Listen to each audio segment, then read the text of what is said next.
Venice Island from a distance. Venice Island is a community-based performing arts center that believes in the power of arts and entertainment as a way of bringing people together and fostering a sense of community. As such, we have a responsibility to amplify the voices and the important work of marginalized members of our community and to advance the conversation surrounding race and the arts, a conversation that has become especially important in light of recent civil unrest.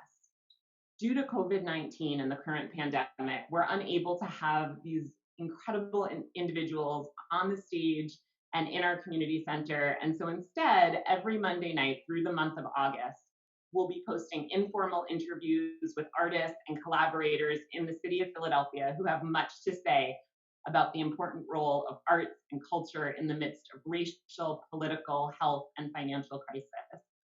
My name is Daralyse Lyons, and our guest today is the incredible Zack James, founder of Rebel Hill Consulting. So thank you so much for being here today, Zack.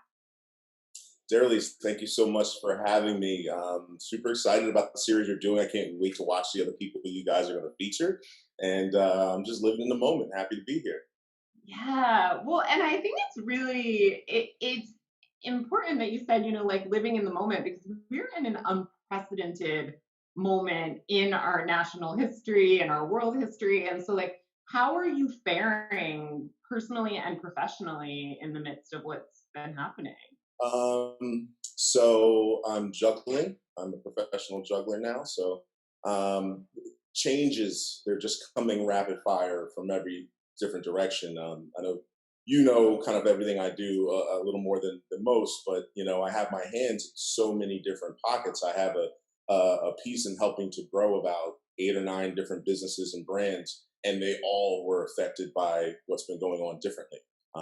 Some have to completely shut down. Some actually are ramping up and providing more service. So it's been very interesting, just kind of managing that balance from client to client, from partner to partner. And personally, I mean, better than I think most, because it's a tough time. Luckily, I'm in a happy marriage, and me and my wife get along. So being in the house for 24 hours straight, day after day after day, hasn't been as difficult as I'm sure it has been for a lot of people. So I'm blessed in that respect. But I'm a networker. I'm a people person. I miss connecting. I miss seeing people face to face. I miss hugging people. All that plays on your personal mental state and how you go about life. So it's been a juggle there too. But I'm definitely in the doing better than most. So I can't complain at all. Well, and I know, Zack, you mentioned that you do a lot of things, right? And I would love for you to kind of speak a little bit more about what Rebel Hill Consulting is, just so that people have a sense of like what exactly you're involved in. I almost feel like I need a PowerPoint to break this down and explain. Like I need visuals. So I'm gonna talk with my hands too. So Rebel Hill Consulting is a business I started in 2015. I used to be in corporate. I used to work in professional sports, and I learned a lot, met a lot of amazing people. I got a lot of knowledge, and I didn't want to use that for one company. I wanted to use that for whoever I come across that I want to work with. So Rebel Hill Consulting was formed back in 2015. I was branding myself as a sports marketing consultant because that was my background. I had some athletes that I currently have relationships with, and my first real client was a sports-related brand, a company called Enthusiasm Executive Club, which fortunately I still work with them today. So I went that sports direction, but then I realized so many of the people I've come in contact with have nothing to do with sports. So many small businesses that I want to help. I really am passionate about helping Black-owned businesses, and all the ones that we're coming across have nothing to do with sport. But my transferable skill set and ability to grow a business could still help them. So I kind of evolved Rebel Hill Consulting to being 3 main pillars. One is strategic marketing. So I love coming up with outside the box concepts and ways to help grow a business. Another one is content creation, which I'll dive into that a little bit. That actually stems from one of my clients, which became a partner. And then the third one is sales, helping small business sell. I think a lot of people in small business really understand their product, and they know it's good and they know people should want it, but they don't really know how to sell it. So I use those three buckets to help other companies grow. Well, and I think it's important. I mean, you mentioned that you're really passionate about Black-owned businesses and supporting, minority businesses and minority communities. And like right now, Black-owned businesses are suffering terribly, both because of the pandemic and because of the racial unrest that's happening in this country. And so, like, I mean, how is that? How are you addressing the needs of the community in the face of what's going on? Well, first off, I'm hoping the latter is flipping. Um, I know just through my circle of friends, and this is all across the spectrum, diversity. I see them promoting Black business more. I see them putting energy into being proud to support Black business and encouraging others to support Black business, sharing resources of things that you do and purchase on a daily basis that you can now do from a Black owned business. So I feel that that tide is turning.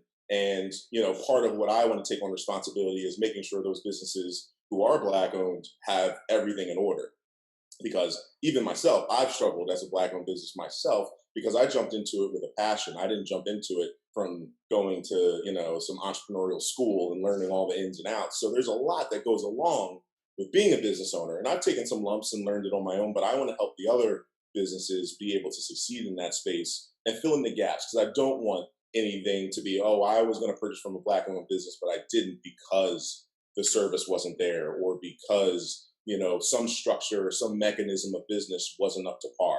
I want to come in and make sure they're all tip top and in perfect form, so that when they do get business, they retain clients and then grow and then sow money back into other Black owned businesses. So that's something that I do personally with Rebel Hill.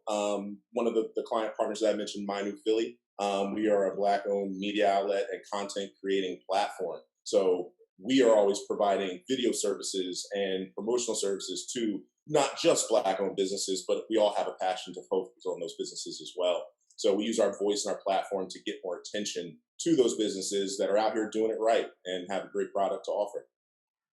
And I think that's really important because I think like when we're talking about things like systemic oppression and the lack of resources that maybe have in the past been available to Black owned businesses, I think what people don't always realize is like the lack of, like, sometimes there can be a dearth in terms of mentorship and in terms of like, being able to really support people and fill in those gaps. Like I think it can be hard to know what some communities need if people are coming in and are not familiar with those communities or familiar with the brands, et cetera.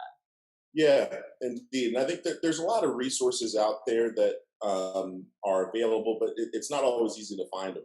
I think, most Black owned business don't know, oh, I can go to the African American Chamber of Commerce, which I fully recommend. They are a great resource.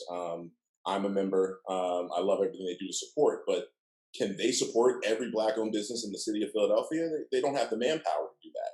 So there has to be other resources, and there are, entrepreneurs who have taken upon themselves to offer services that help those businesses grow. Like me, I'm much more on that marketing, content, get your brand out there. How do you position it side?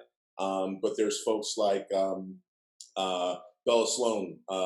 They handle the financial aspect of it, getting your credit right.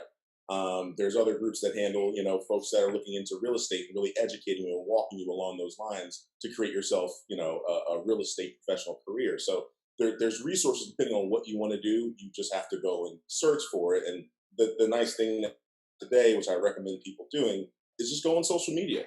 There's a lot of brands on social media that are offering help in certain areas, even very niche areas. And again, you want to find them and then do your research on them, because there's social media is an easy place to pretend you're really great at something and you're not. So you got to do your due diligence. But I encourage people to utilize that as a medium to go and find resources to help them grow a business, start a business, improve their business. And a lot of folks that I really try to urge this to as well. I'm huge on collaboration. I really encourage people to connect with other folks that are in your industry and collaborate and figure out if there's ways that you can both win together. That's something that I'm always encouraging young entrepreneurs and people to explore when they're growing their business.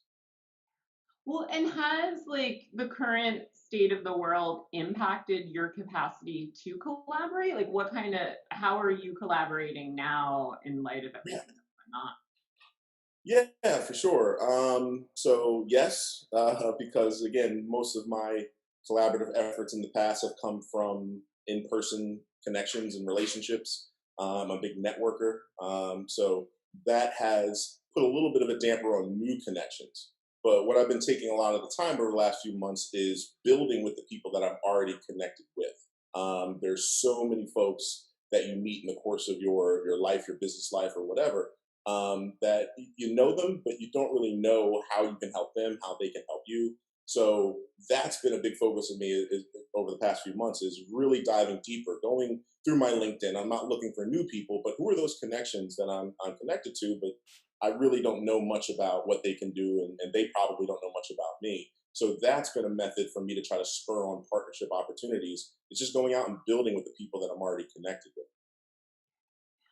Well, and then I mean, in terms of some of the people that you're already connected with, like it's interesting. I remember actually because we're connected outside of this, and Rebel Hill is like just a huge part of my own entrepreneurial life and endeavors, and I'm so grateful for the work that you do. But I know that you've shared with me that like some of just some clients and some of the people that you have relationships with have been impacted directly by COVID, and COVID does tend to hit minority communities harder. So, like, how has that kind of been for you dealing with that in the midst of trying to create these professional connections and propel businesses forward? Yeah, for sure. And I'll use, MyNEWPhilly as the prime example. When everything started to shift, I think around mid March, we emptied out our studio. We took all of our equipment out. Just first off, just to be on the safe side. We don't know what's going to happen, but we know our stuff will be unprotected. So we had to clear that out. But the other key part is our team is made up of tons of creatives, 20, 30 creatives, shooters, hosts, producers. All these people independently are their own entrepreneur and have their own business, from photographers to folks that do acting and host work on the side. Like all these people were now affected because their industry in general has basically shut down. After a few months, we started to get some business and opportunities to produce commercials for brands, but it just was very difficult for them to find work, as a direct result of COVID. Um, I'm thinking of some of my other clientele, as well. I have one clientele who really is an online business. She sells like sea moss and other health products, and she had the ability to focus more on her online sales and efforts and kind of keep her business afloat. But it affects every different business in different ways. So it really all depends on that individual and what stage they are at in their professional career and their company, as to how they got affected by COVID. Yeah. Well, and I was thinking also, like, just in terms of health, like that some people actually who you work with contracted COVID, right? And had some serious Yeah, complications with that. yeah, for sure. Quite a few. I've had some friends, a few family members. Luckily, I've had family members that have recovered. But I think we all have a couple of folks that we know that we're close with that have come in contact with it directly. One of our favorite guests on our sports show is Monty G, and he's a huge kind of famous Eagles fan. And he was in a coma. He's had serious repercussions. He did, make it through and survived. He's actually been back home for a couple of weeks now. But you see that all around the city, and again, it's unfortunate. It is disproportionately affecting the Black community. So even here, where our studio is, we're in the middle of Kensington. There's issues already in the area. We already have issues that the community is dealing with. This on top of that, it really affects people tough. It can make folks depressed. It puts people in a space where it's, how do I survive? I'm already dealing in a tough situation. You throw this on top of it. Now, I don't see where the light is, and it's great that there's so many folks out here trying to be resources for people.